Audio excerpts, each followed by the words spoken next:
সূরামূলক তাবিজ কি ও কেন? ওয়া মুলক, সূরা আল মুলক হল কুরআনের একটি গুরুত্বপূর্ণ সূরা। অনেক হাদিসে এই সূরার ফজিলত বর্ণিত হয়েছে।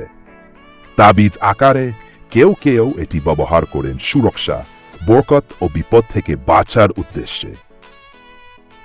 তাবিজের ডেসক্রিপশন: কাগজে লেখা বা ছাপানো অবস্থায় সূরা মুলুকের আয়াতসমূহ সংরক্ষণ করে ছোট একটা কাপটার মধ্যে রাখা হয়। সেই কাপটা বা প্যাকেটটি সাধারণত ধাতু, রূপা, তৈরি বা কাপড়ে মোড়ানো হয়। অনেকে রূপার পেন্ডেন্ট আকারেও এটি গলা বা হাতে ধারণ করেন। সূরা মুলুক তাবিজের ফায়দা: কবরে আয়াব থেকে রক্ষা। হাদিসে এসেছে সূরা মুলক পড়া ব্যক্তি কবরের আয়াব থেকে মুক্তি পাবে। তিরমিজি, আবু দাউদ। খড়কে শয়তান থেকে রক্ষা। নিয়মিত পাঠ বা বহন করলে খড়ে শান্তি আসে বলে বিশ্বাস করা হয়। বিন বা অদৃশ্য অপদেবতা থেকে রক্ষা। সুস্থতা ও বরকতের জন্য সব।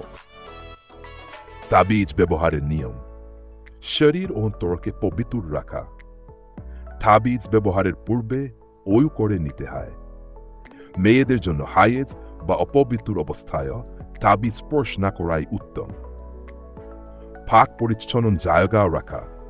তাবিজ এমন স্থানে রাখতে হয় এখানে নাপাক কিছু লাগে না, যেমন বাথরুমে না ওয়া অবস্থায়। কে কোন হাতে পড়বে? মেয়ে হলে বাম হাতে তাবিজ পরিধান করা যেতে পারে। ছেলে হলে ডান হাতে বা গলায় পরা উত্তম।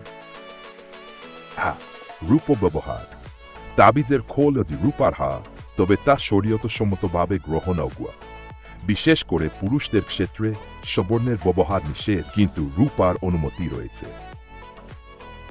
বিকল্প উপায়: সূরা মুলক নিজে পড়ে শোনা বা শোনানো উত্তম ও অধিক ফজিলতপূর্ণ। প্রতিদিন রাতের বেলা ঘুমের আগে পাঠ করা সুন্নত ও অনেক ফায়দাসম্মত।